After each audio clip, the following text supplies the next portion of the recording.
내란 특검법과 김건희 여사 특검법에 대한 거부권 행사 여부를 놓고 여야가 충돌했습니다. 민주당은 특검법을 수용하지 않으면 한덕수 권한대행의 탄핵을 추진하겠다면서 오는 24일을 시한으로 못 박았습니다. 국민의힘은 거부권을 안 쓰는 게 오히려 위헌이라고 맞받았습니다. 하예빈 기자입니다. 여야 원내대표는 오늘 오전 비슷한 시간대에 각각 기자간담회를 열고 특검법 관련 입장을 밝혔습니다. 민주당은 한덕수 대통령 권한대행을 향해 내란 특검과 김여사 특검 수용을 압박했습니다. 나라가 망하든 말든 국민이 죽든 말든 내란 수계의 화려한 복귀를 꿈꾸는 것이 아니라면 즉시 공포해야 합니다. 24일까지 상설특검 후보의 추천 의뢰 그리고 특검 공포가 이루어지지 않는다면 그 즉시 책임을 묻겠습니다. 현재 정부로 이송된 두 특검 법안은 내년 1월 1일까지 공포하거나 거부권을 행사해야 합니다. 그런데 이 시한을 일주일 앞당기며 그 전에 특검 법안을 수용하라고 한 권한대행을 압박한 겁니다. 국민의힘은 민주당이 협박성 발언을 쏟아내고 있다며 강하게 반발했습니다. 특검 후보 추천권을 야당이 독점하는 것은 명백한 헌법 위반입니다. 유언적 요소가 명백함에도 거부권을 쓰지 않는 것이 오히려 헌법 위반입니다. 야당이 추천한 특별검사가 정부 여당의 15개 사건에 대해 수사를 하겠다는 것은 특검 폭거입니다. 거부권 행사는 헌법만 고려해 결정할 사항이라며 사실상 당 차원의 거부권 행사 권위를 시사했습니다.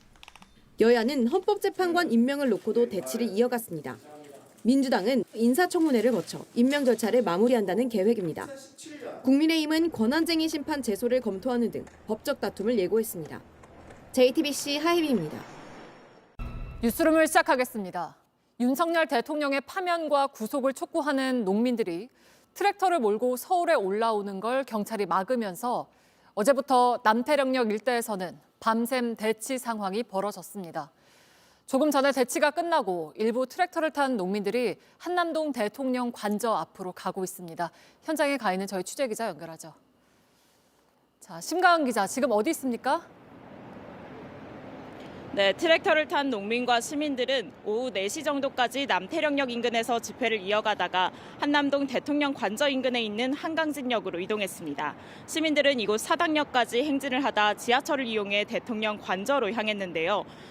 한강진역 앞에는 시민들이 속속들이 도착하고 있는 걸로 보이고요. 트랙터는 조금 전 녹사평역을 지났습니다. 농민들은 전국 농민의 총연맹 전농의 전봉준 투쟁단 소속인데요. 전농과 경찰은 28시간 동안 차벽을 사이에 두고 대치를 했습니다. 그 사이 민주당 행정안전위원회 소속 일부 의원들이 이호영 경찰청장 직무대리를 만나 합의를 했는데요. 트랙터 10대에 대해서만 서울 진입이 가능하도록 했습니다. 추운 날씨에도 불구하고 하루 넘게 남태령역 인근에서 집회를 이어가던 시민들은 차벽이 열리는 순간 크게 환호하고 해냈다며 소리를 지르기도 했습니다. 네, 시민들 반응은 어땠습니까? 네, 제가 오늘 오전부터 여러 시민들을 만나봤는데요. 경찰의 과잉 진압에 대한 비판의 목소리가 높았습니다. 어떤 상황인지 보시겠습니다. 경찰이 트랙터 창문을 거세게 칩니다. 시민을 강제로 눕히고 제압합니다. 어제 낮 윤 대통령 구속을 촉구하며 광화문 집회에 참여하려던 농민들이 경찰에 가로막힌 겁니다. 이들은 트랙터 30여 대를 끌고 상경했는데 경찰은 극심한 교통 불편을 야기할 수 있다며 시위를 제한했습니다. 트랙터로 경찰 버스를 받는 과정에서 농민 2명이 연행됐고 트랙터 창문이 깨지는 등 충돌이 있었습니다. 이 모습을 본 시민들은 남태령역으로 모였습니다. 기온이 뚝 떨어지면서 한낮에도 영하권에 머물고 있는데요. 하지만 시민들은 어젯밤부터 트랙터 뒤로 모였고 이렇게 응원봉을 들고 목소리를 높이고 있습니다. 시민들은 어젯밤 충돌이 심해지는 모습을 지켜보다가 결국 오늘 거리로 나왔다고 했습니다. 경찰 차벽이 양방향을 통제하면서 집회에 참여하고자 하는 농민분들 그리고 시민분들을 막는 모습을 보고 분노를 참을 수가 없어서 남태령 소식을 보고 되게 좀 마음에 걸리더라고요. 지켜야 될 사람을 안 지키고 이상한 사람을 지키는 게 문제라고 생각하거든요.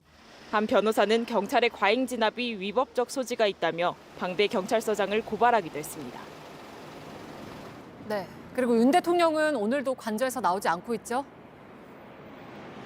네, 윤 대통령은 지난 12일 대국민 담화 이후 열흘째 관저에 머물고 있는데요. 헌법재판소나 수사기관에서 보낸 우편물조차 반송하고 있습니다. 조금 뒤 집회 참가자들이 본격적인 집회를 시작하면 윤 대통령 탄핵뿐만 아니라 수사기관에 대한 협조도 촉구할 걸로 보입니다.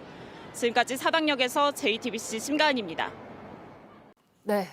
비상계엄 당시 국회의원과 선관위 직원들을 체포하기 위한 체포조가 있었다는 의혹 관련해서 저희 JTBC 취재 결과 검찰 특별수사본부가 최근 정보사령부에 출장 조사를 나가서 당시 상황을 확인한 걸로 파악이 됐습니다. 여도현 기자의 보도입니다. 계엄 발표 후 계엄군이 가장 먼저 들이닥친 곳은 중앙선거관리위원회였습니다. 출동 시간 역시 계엄 발표 시간보다 2시간 빨랐습니다. 당일 선관위 CCTV에는 총기로 무장한 병력이 들어가는 모습도 나옵니다. 윤석열 대통령은 질서 유지를 위한 소수 병력만 투입했다고 했지만 반대되는 정황은 또 나왔습니다. 이때 동원된 정보사령부 산하 북파 공작원 부대의 임무가 핵심 실무자 납치였다는 겁니다. 정보사 요원 38명이 정보사에 모여서 실제 선관위 직원 30명을 납치해서 비환 문석으로 이송하라는 그러한 제보 내용이었습니다. 납치 대상 30명 명단에는 노태학 선거관리위원장이 포함됐다고도 했습니다. JTBC 취재 결과 검찰 특별수사본부도 정보사령부 체포조 운영 의혹을 조사 중인 것으로 확인됐습니다. 특수본은 지난 20일 경기도 안양시에 위치한 국군정보사령부에 직접 출장 조사를 나갔습니다. 관계자들을 직접 만나 실제로 체포조가 있었는지, 어떤 역할로 누구에게 어떤 지시를 받았는지 등 당시 상황을 확인한 것으로 파악됐습니다. 검찰은 국가수사본부 수사라인 지휘부에 대한 수사를 통해서도 체포조 동원 의혹을 확인 중입니다. 우종수 국가수사본부장의 휴대전화를 압수해 이른바 국수본이 정치인 체포를 위해 강력계 형사들을 지원했는지 살펴보는 겁니다. 김용현 전 국방부 장관 등 계엄군 지휘부와 조지호 경찰청장 등 경찰 지휘부 신병을 확보한 검찰이 국회와 선관위에 체포조를 투입한 경위에 대해 사실관계를 정리해 나갈 걸로 보입니다. JTBC 여도현입니다. 원달러 환율이 1,400원대 중반으로 치솟고 있습니다. 내년도 우리 경제 성장률 전망치도 갈수록 떨어지고 있습니다. 정부의 경제 정책 방향도 기업들의 경영 전략에도 불확실성이 커지고 있다는 게 가장 큰 문제라는 지적입니다. 공다솜 기자입니다. 지난 3일 비상계엄이 선포되며 원달러 환율은 1,440원대를 뚫었습니다. 보름 만인 지난 19일엔 미국 연방준비제도가 내년도 기준금리 인하 속도 조절을 예고하자 1,450원대까지 뛰었습니다. 2009년 글로벌 금융위기 이후 최고치입니다. 강달러 현상이 기조적으로 이어질 것 같은데 원화 같은 경우는 지금 강세 요인을 찾아보기 힘든 상황이에요. 이미 지금 1,450원까지 올라간 상황이잖아요. 1,500원이 불가능한 건 아니죠. 환율 시장의 불확실성이 커지면서 내년도 경제정책에 청사진을 담은 경제정책 방향 발표를 앞두고 정부의 고심도 깊어지고 있습니다. 내년도 경제정책은 기본적으로 1,450원대에서 사실 환율을 가정하지는 않았을 거란 말이에요. 여러 가지 경제정책들을 이제 수립을 했을 텐데 다시 전면적인 재검토는 필요하지 않을까. 대외 신인도 관리와 환율 시장 방어, 통상환경 대응, 민생 안정 방안 등이 주로 담길 것으로 보입니다. 하락하는 경제 성장률 전망치를 높이기 위해선 정부의 적극적인 경제 정책이 필요한 상황이지만 한덕수 대통령 권한대행의 리더십으론 일정 부분 한계가 있을 것이란 전망이 많습니다. JTBC 공다솜입니다.